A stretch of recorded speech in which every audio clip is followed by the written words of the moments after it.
لیکن داسې کې جي یو سوال دا چې د خلکو په ذهن کې سیاست چې کوم دا خو دروغ دي دا خلک هم خلک وي که چې څومره زیات دروغ هغه متخصص سیاستدان نو تاسو چې کوم دا پښتون دا ډله شروع کړله او تاسو دومره رښتیا او امانتدارۍ سره روان یې تاسو ته څنګه به تاسو بل تخپې بدله خلک نه وهي داسې دی چې دلته بعضې ملګرو خبره وکړه چې د دې زه یو وضاحت کوم په کوزه خوا کې چې هر څومره پارټۍ دی او د پښتنو دپاره کار کوي دا د هغوی ذمهواري ده چې کار یې کړی دی موږ له په کار نه دی چې هغو ته ووایو چې هغوی څه کړي دي او څه یې نه دي کړي دا د هغوی ذمهواري د ولس به پوښتنې کوي زه فکر کوم زموږ دا حق نه جوړیږي چې اوس په دې ځای کې د هغوی په هکله داسې خبرې وکړو چې هغوی څومره کار کړی دی کار یې کړی دی او که نه دی کړی او که کړی دی کم کار یې کړی دی او کم کار یې نه دی کړی هغه ټولې پارټۍ په خپل ځای کې د قدر وړ دی او احترام یې پکار دی ټول پښتانه دي موږ هم د هغوی احترام کوو دا چې کار یې کړی او که نه دی کړی ولس به د هغوی نه پوښتنه کوي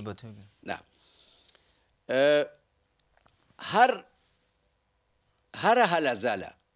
او هر جدوجهد چې پیل کیږي په هغې کې ربړې تکلیفونه او جنجالونه شته خو که سړی دا وایي چې یاره زه خو یو پیل کوم او هغه د دې ټولنې او معاشرې د بنیادي آبادېدو دپاره یو پیل کوم نو زه به هیڅ مشکل نه وینم دا خیال دی مشکلات شته دی او موږ هم چې ویو شته دی د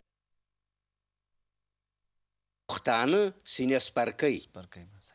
په غیر د دغې سینې سپر کولو نه که څوک ووایي چې زه به خپله معاشره آباده کړم زما په مخ کې به هیڅ تکلیف نه وي ما بېګا دې ملګرو ته ویل چې که موږ هم دا کار کوو د مارکونډو اغزي دي په لار کې پراته دي او موږ په خپې بلې خپې روان یو موږ ښه په دې پوهېږو چې مشکلات شته دی خو موږ به د دې جوګه کیږو د دې توانۍ به په ځان کې پیدا کوو چې د دې مشکلاتو نه تیر شو د بل ملګري سوالو چې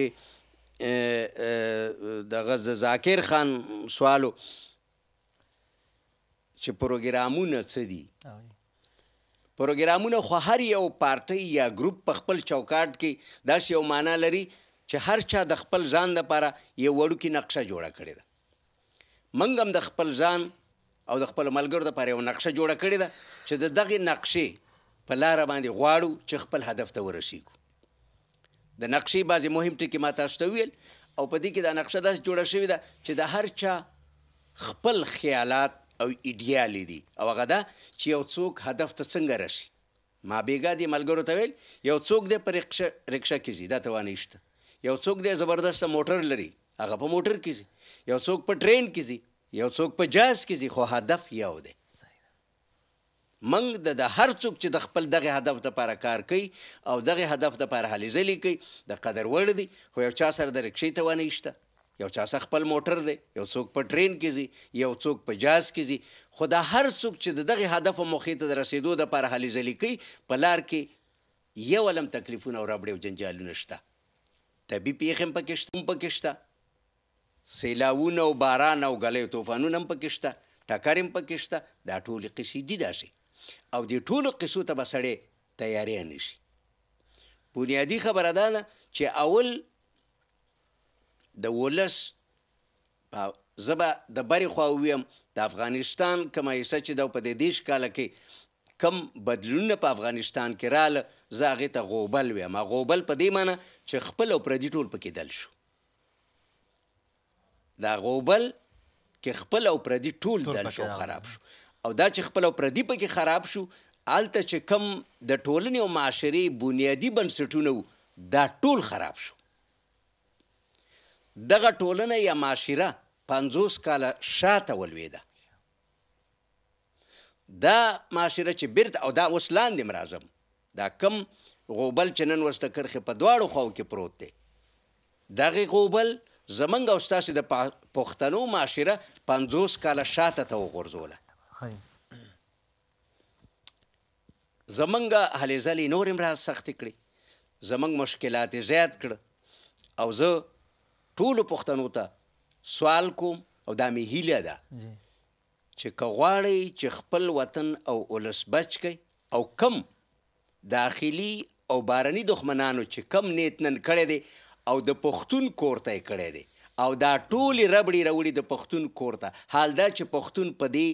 جګړه کې داخل نه دی، پښتون هیڅ چېرته هم نه دی تللی، د هیچا په کور یې غونډارې نه دی ګزار کړی. نو ولې پښتون کور تباه کېږي؟ د چا او چا دپاره تباه کېږي؟ دې باندې موږ ټول پوه یو. موږ ولې د چا او د چا د هدفونو قرباني شو؟ بېشکه موږ له پکار دا دی چې زیاتي راویښ شو، یو بل ته لاس ورکو. ما نه پرون یو ملګري پوښتنه وکړه چې اوس دا خلک ټول بې اعتباري پیدا شوې ده. زمونږ په معاشره او ټولنه کې دغه جګړو زمونږ او ستاسې حالات ټول داسې ګډوډ او خراب کړه چې موږ ته ډېر سخته زیاته خواري را په غاړه کړه. دغه تکلیفونه که موږ په 15 کاله کې قابو کولی شو، اوس معنا دا ده چې په 50 کاله کې به دا قابو کوو. عام که ډېر تکړه او ډېرې ښې هلې ځلې او مثبتې هلې ځلې مو کړلې. پروګرام ستاسو بې انتها ښکلې دی جي، خو چونکه نن د نوي کال راتلونکې شپه را زموږ دا ټیم به بهر هم ځي، نو په یو 10 سیکنډو کې تاسو د دې ځای پښتانه چې کوم د هغې د څه میسج ورکول غواړئ جي؟ پښتانه باید د چا تمه او انتظار ونه باسي چې بل څوک ماما به راشي او ماله به خپله ټولنه او خپله معاشره یو ښکلې زیاته ورسوي. دا درون بار د خپلو پښتنو په اوږو پروت دی او پښتانه به راوچتېږي، ځوانان مشران او کشران په شریکه باندې، او دا وعده او ژمنه به کوي چې دا زما وطن دی، دا زما کلچر دی، دا زما ژبه ده او دا زمونږ کلي دي، او پردي راغلي او موږ خرابوي. موږ له پکار دی چې یو ټینګ عزم او ټینګه اراده وکړو چې موږ د دغې خلکو ظالمانو نه خپل وطن، خپل ولس او خپل خلک خلاص. بېشکه خدای د اراده کامیابه کړه. وکیل صاحب د پروګرام په ختمېدو کې ته یو څو شعرونه ووایه. د سپک په سپکو اوازونو به پریډ کړي سبا، ډېر ښه. د سپک په سپکو اوازونو به پریډ کړي سبا، نن د پښتو که په درنه چغه مې ویښ نه کړلې، بیا به له خوبه د شپېلۍ د اسرافیل ویښوي، بیا به له خوبه د شپېلۍ د اسرافیل ویښوي، که د پښتون په پښتنه چغه مې ویښ نه کړلې. ډېر الله، ډېر الله، ډېر الله. زما ټولو مېلمنو ته بې انتها زړه د ګیرانو نه ډېره زیاته مننه، خاص کر ګردیوال صاحب ته، تاسو ټولو مېلمنو ته، او چې کوم زموږ حاضرینو ناظرینو چې کوم ته ټلیفون کالز راکړل، موږ د نوې انفارمیشن راغی ته بې انتها زړه نه مبارکبادۍ د هغې قابل دی چې هغې په دې پروګرام کې موږ سره شرکت وکړو او موږ ته یو نوې لارې چې هغې خپل ځان وښو چې هغې په دې دغه کې موږ سره ولاړ دي. زه په اخره کې یو خبره کول غواړم، دا زما لپاره درد خبره ده چونکې زما پبلک ریلیشن ډېر زیات ډیلینګ خلکو سره. زه دا شکایت په موقع باندې وایم چې کوم زموږ پښتانه مخکې راغلي دي، هغې کو د لرې دي او کو د بر دي، او چې کوم نن سبا نوي را روان دي، خدای دې منع کوي د یو بل نه ځان لرې مه ساتئ، یو بل ته په کرکه باندې مه ګورئ، او د لرې د بر دا فرق لرې که تاسو د یو بل نه چې دا د لرې راغلي دي نو دوی زموږ نه دي، دا د بر زموږ سپین یو هغه تور دي. دا څیزونه پکې مه راولئ. پښتون ټول راغونډ شي، چې موږ راغونډ شو موږ ته په یو سترګه موږ ته هېڅوک ته نه شي کتلی. که دې چې رښتیا را باندې زموږ د خپل د ایمان د لاس، د خپل غیرت د لاس، موږ ټولو د سترګو ازغي یو، وله به غونډېږو، هله به یو مضبوط شو چې کله راغونډ شو. نو د پروګرام اختتام په دعا باندې وکړو انشاءالله جي. الله پاک زموږ دا پروګرام په خپل درګاه کې قبول کړي، خدای پاک د پیر صاحب له زندګي ورکړي، او الله پاک زموږ په ایمان باندې خاتمه وکړي. خدای پاک د دې پروګرام د دې ځای نه د پښتنو د خپل نوم پښتونستان یا پښتونخوا د خدای پاک هیله په تحفه کې په انعام کې په دې نوي کال کې ورکړي. ربنا ظلمنا انفسنا وان لم تغفر لنا وترحمنا لنكونن من الخاسرين. ربنا آتنا في الدنيا حسنه وفي الآخرة حسنه وقنا عذاب النار. سبحان ربك رب العزة عما يصفون وسلام على المرسلين الحمد لله رب العالمين والسلام عليكم ورحمة الله وبركاته.